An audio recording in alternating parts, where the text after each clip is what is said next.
Voilà, mesdames et messieurs, bonjour. Nous sommes sur Canal Ivoire. Nous sommes avec un visage bien connu des internautes de Canal Ivoire. Il s'agit de monsieur Soumaro Mamadou, président de la Maison des transporteurs de Côte d'Ivoire. Bonjour, monsieur le président. Bonjour, monsieur David Bédia. Alors, comment va la Maison des transporteurs de Côte d'Ivoire? La Maison des transporteurs de Côte d'Ivoire se porte très bien. Dernièrement, vous êtes allé, vous avez fait une tournée en Europe, précisément en France et en Allemagne.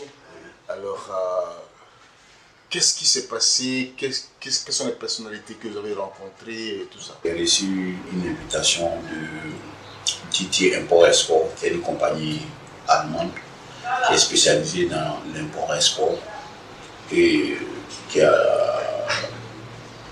de très bons contacts en Occident et en Orient. Donc, compte tenu de cette situation, il fallait que je me rende immédiatement en Allemagne pour aller échanger avec le PDG de TT Import Export, qui est M. Daniel Kiesay, qui est allemand, qui a d'autres partenaires aussi qui sont prêts à travailler avec la Maison des transporteurs dans le secteur de l'automobile. C'est d'avoir des véhicules. Voilà, il faut trouver les véhicules, tous les transporteurs. En tout cas, c'est le plus gros problème. Le reste, on va les régler pas à pas. Et puis, que chacun soit satisfait.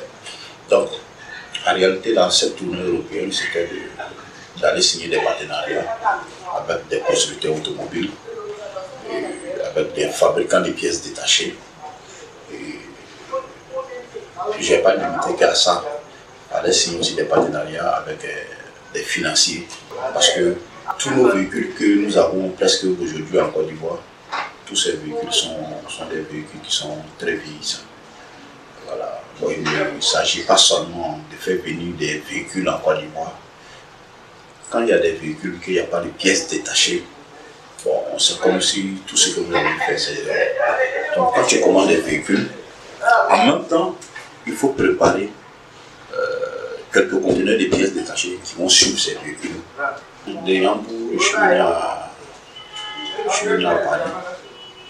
J'ai beaucoup échangé avec la diaspora ivoirienne, pour ne pas dire africaine, sur le projet de la MTC, les 7 grandes lignes de la MTC. Oui, tout à fait, parce que là maintenant, il y a une représentante de la MTCI à Paris. Non, pas Paris seulement, il y a une représentation de la MTCI. En France. En Allemagne.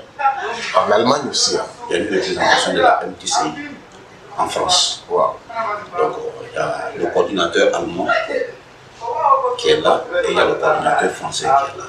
C'est nos représentants. Donc, il fallait venir échanger avec la diaspora ivoirienne et africaine, les parler un peu du produit.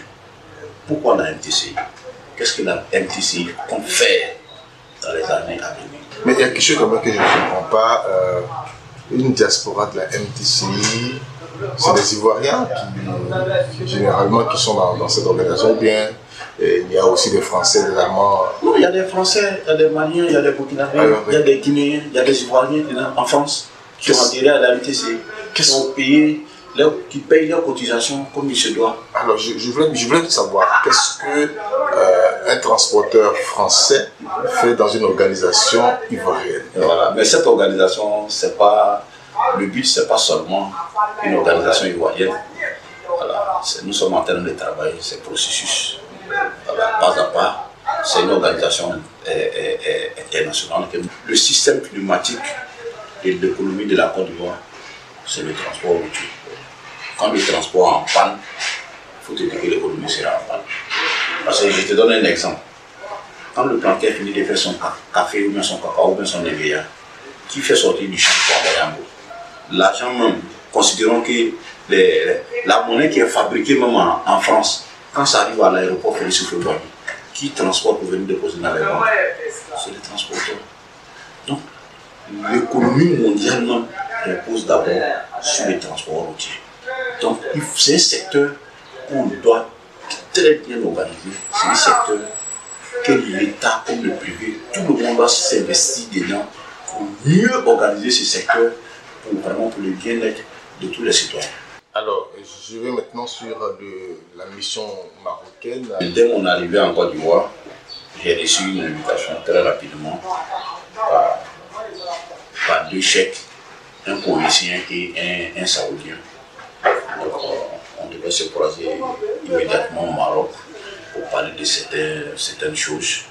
Voilà, l'église s'est fait certains réglages sur notre projet que vous tous vous connaissez, le renouvellement de Parafoto. En bout, il y a d'autres personnes qui m'ont contacté, que je ne citerai pas les noms, mais un jour viendra, on parlera de ces gens-là.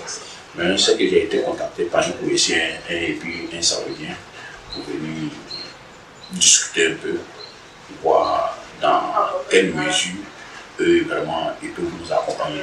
Ces derniers temps, il y a eu une vague d'accidents en Côte d'Ivoire. Le plus grave même s'est passé sur la route d'Alépé, où un gros camion a percuté un minicar qui a fait de nombreux décès. Votre appréciation de la situation? David, c'est ce que je dis toujours. Comment le gros camion a percuté le minicar? Je n'ai pas suivi ce que vous dites là réellement sur les médias. Mais David, tu vas aller fouiller. Le gros camion, c'est un camion qui a plus de 20 ans.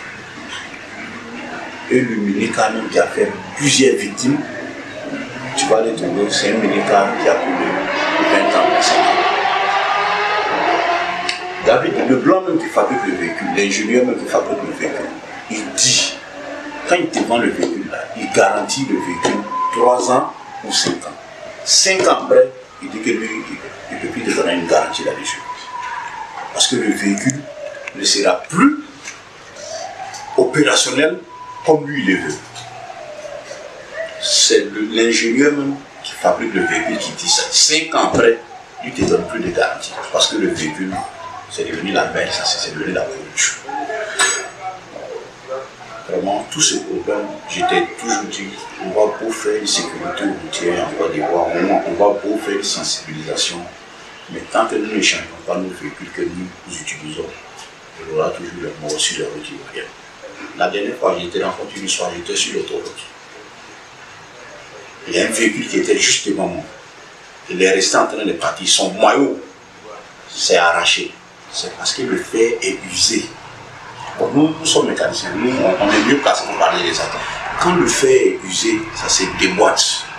Et quand ça se déboîte, c'est une catastrophe. Il a laissé coucher sur un côté. Bon, il était seul derrière son apprenti, ce n'était pas un camion de passagers, c'était un camion de marchandises. Bon, je crois qu'il y a eu plus de peur que de mal. Mais tu t'imagines ici, c'était un cas. Donc aujourd'hui, tout ce que moi j'ai demandé, et à l'État même de Côte d'Ivoire, c'est d'aider les transporteurs à changer les véhicules. Je n'ai pas dit qu'il n'y aura plus d'accidents sur les routes, ce n'est pas ce que j'ai dit, mais il y aura au moins 50% de réduction du taux d'accident sur notre route. Le deuxième volet, nous les acteurs du transport, nous ne sommes pas bien formés. Alors il faut accepter il faut qu'on accepte de se faire former. Le patronat, y compris les assimilés, c'est-à-dire nos chauffeurs, nos apprentis, nos bagagistes. Le troisième point, il faut veiller sur nos problèmes d'assurance. En Côte d'Ivoire, il y a un véritable problème d'assurance. Il y a un véritable problème d'assurance. Tu assures ton véhicule, tu fais un accident pour que l'assurance paye tes indemnités. Mais vraiment, c'est un véritable problème.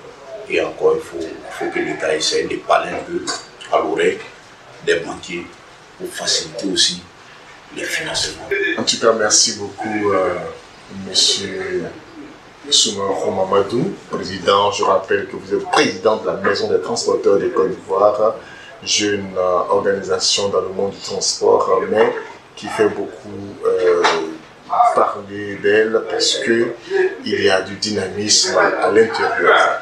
Amis internautes, merci de nous avoir suivis et puis restez toujours Canal d'Ivoire et à la prochaine.